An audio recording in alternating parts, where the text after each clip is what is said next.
Bharat NB టీవీకి స్వాగతం. BNB TV, నేను జేకే.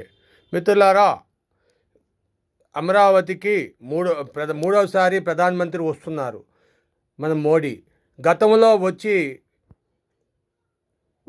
ఒక కుండతో నీళ్లు, ఒక 2 ముద్దలు మట్టి ఇచ్చి వెళ్ళిపోయారు అని అందరూ చెప్తున్నారు. దాన్ని కొంతమంది పాచిపోయిన లడ్డూలు అని అన్నారు.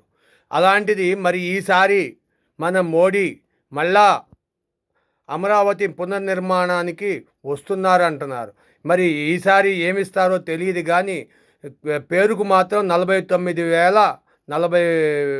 40 కోట్ల రూపాయలు మంజూరు చేశారు ఈసారి అంటున్నారు.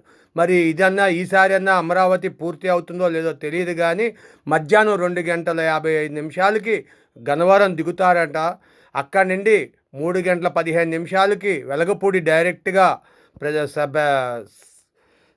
మన ప్రజా దర్బారు వద్దకు వెళ్తారంట. అక్కడి నుండి అన్ని ఏర్పాట్లు, అన్ని శంకుస్థాపనలు చేసి తిరిగి 4:55 ఢిల్లీ వెళ్ళిపోతారంటున్నారు. మరి ఢిల్లీ వెళ్ళడం ఆయారాం గయారాం అంటూ వచ్చాడు వెళ్ళిపోయాడు అన్నట్టు ఉంటుందో, ఈసారన్నా ఏమన్నా ఫలితం ఉంటుందా అనేది మీరే చెప్పాలి.